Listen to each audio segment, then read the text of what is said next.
Hi, I'm Giselle, and I'd like to share a bit of my story with you. I started going to church at the age of 5, and in our home, there was a lot of alcoholism, verbal and physical abuse. I remember always feeling scared.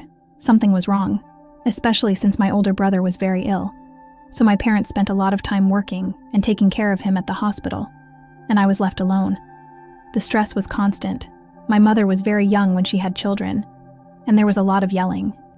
Once, my mother told me that because of my brother's health issues, her age, and my father's alcoholism, when she found out she was pregnant with me, she was advised not to have the baby. My uncle suggested that she abort, but she said no. That was the first time we could really talk, and I felt that God had a plan for me. Growing up was tough, moving from house to house, never feeling safe or stable. I remember several times sleeping in a diner on the highway because my dad, drunk, would accidentally lock us out of the house. That feeling of never having a safe place stuck with me.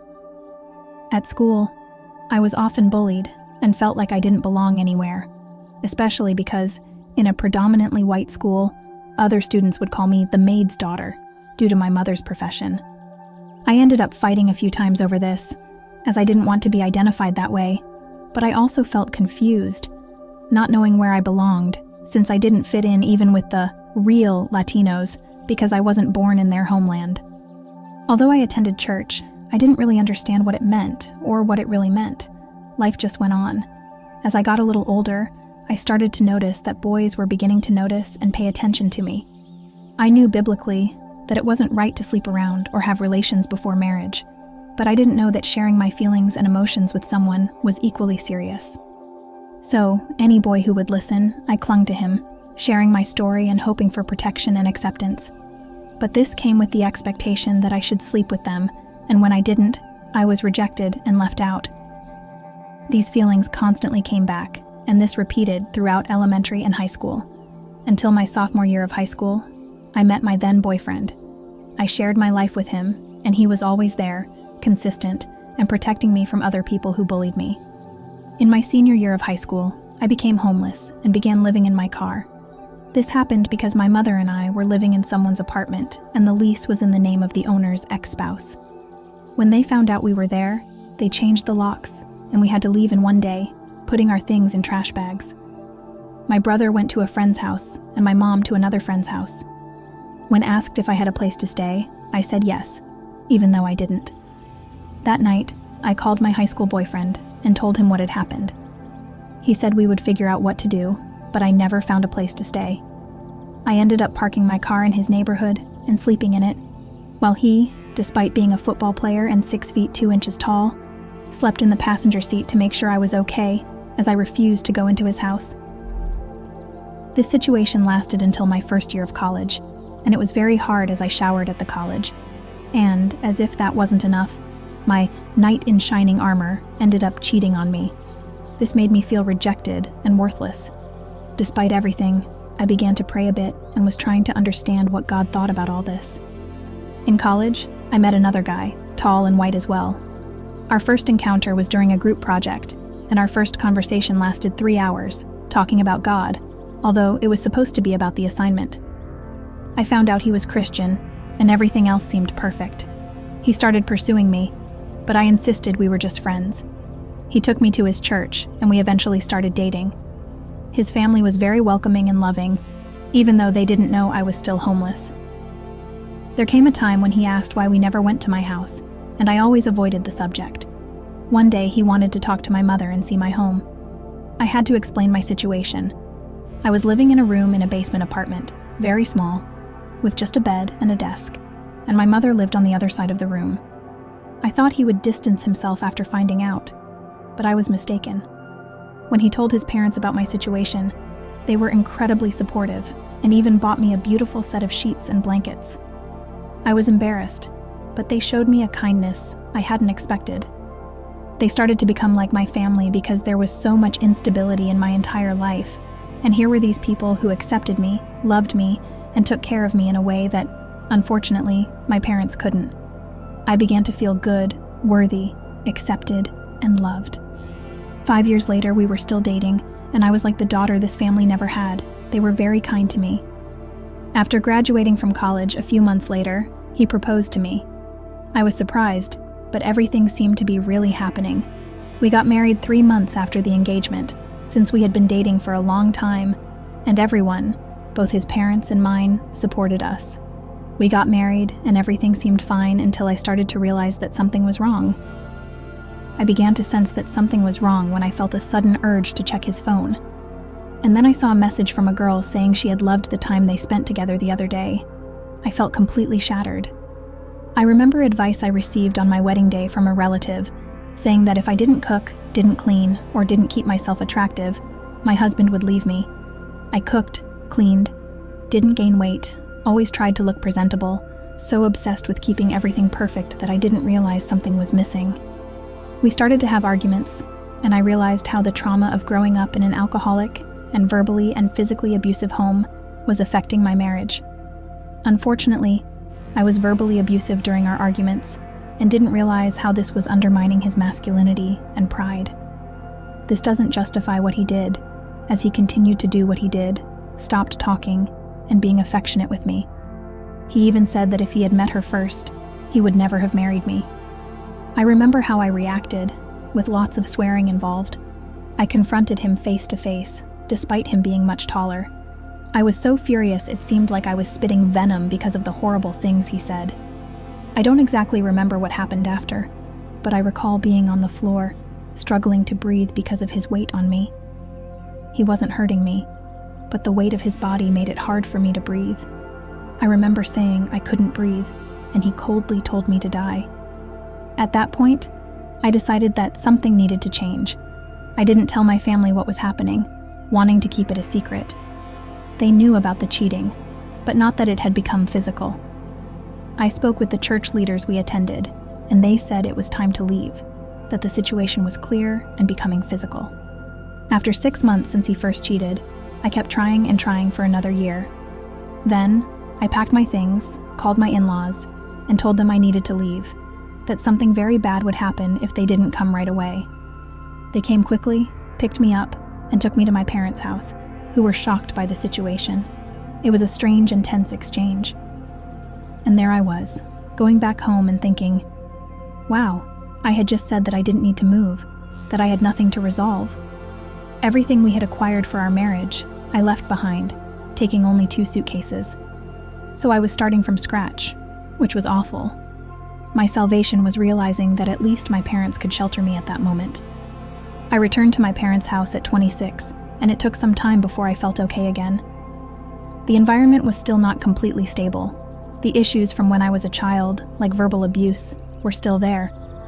Now as an adult, I found myself in the middle of it, trying to mediate situations while trying to recover from one of the most devastating things that had happened to me. I ended up moving out and finding an apartment in the basement to live in. I began talking to my ex-husband again, and we basically started dating again. We had a pivotal moment where we could apologize and forgive each other. I asked for forgiveness and admitted that I had been verbally abusive, which was very hard to confess. Being forgiven was a huge relief for me, and I realized the power of words. People who know me now wouldn't imagine this part of my past. They would say that I love and encourage very well.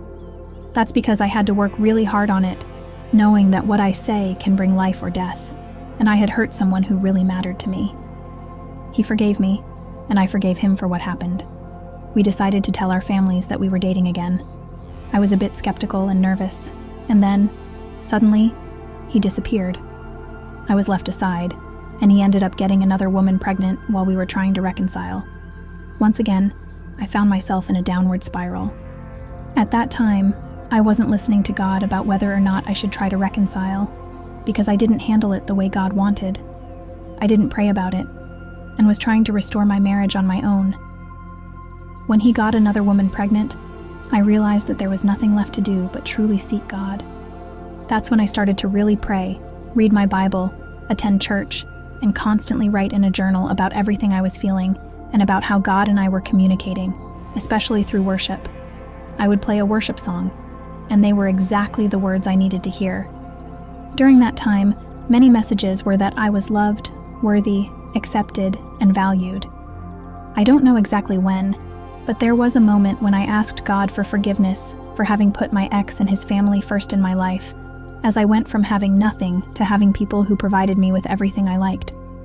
This became so important to me that I ended up placing unrealistic expectations on my ex to fulfill and deal with all the trauma that I didn't even know was truly trauma because no one had taught me about it. We didn't talk about it in church, and I hadn't gone to therapy yet at that time. Therapy came after the separation, and talking about trauma is something that is now more discussed. I talked about it in therapy, at church, and with my community. At that time, I didn't know about these things. It's good to know this now. I wish I had known it at the time. But I understand that God has something in all of this. There are things that have been said about my life and how it could enlighten or help others, and I think, only if it's from God do I want it, because I've done so much on my own, and it didn't turn out as I wanted that I don't want to continue on that path.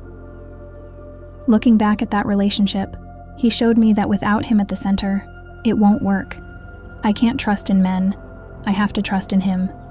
And the lies from before were silenced and replaced by the truth about how he feels about me, about how he is there for me, consistently. Even in those tough times, I had visions of God protecting me. I can see where his hand has been in my life. The process of real and solid healing began maybe 6 or 8 months ago, when we were allowed to return from such difficult times. I started dealing with past traumas, in a place where I feel lighter. It's hard to explain, but my countenance has changed for my family and friends. They are seeing what God is doing. I no longer feel that hopelessness and that heavy burden from before. He showed me by placing me in an environment where I am seen as I am, accepted simply for being who I am, without needing to offer anything in return, just being myself. Now I have a community that supports me and loves me without expectations. It's something I needed. And he told me that I don't need to try so hard because he loves me and continues to provide for me. In recent months, what he has done in my life at church, at work, and in my finances has been as if he was saying, I'm here, I'm constant, you're not alone. Now I like to look at myself in the mirror and not feel bad.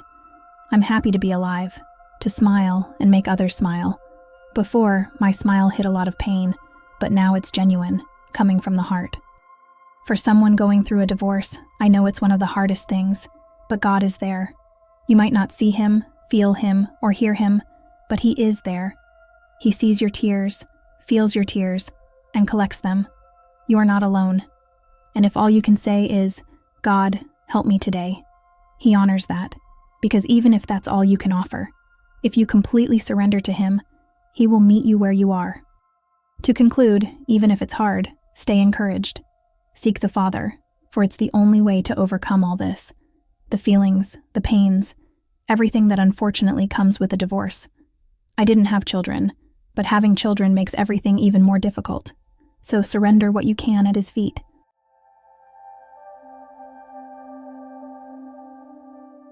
After hearing this moving account, reflect on what God may be trying to show you amid the storms of life. Have you ever felt forgotten or neglected, thinking there was no way out? This testimony is a reminder that even in the deepest shadows, there is light and a constant presence that never leaves us. What steps can you take today to realign your life with divine purposes? Is there something in your life that needs forgiveness? Or perhaps an area where you need to grant forgiveness? I encourage you to share your thoughts in the comments below and to interact with others who are also seeking guidance and comfort. Don't forget to subscribe to the channel and turn on notifications so you don't miss any of our videos, where we continue to explore the depth of faith and how it can transform our lives in incredible ways.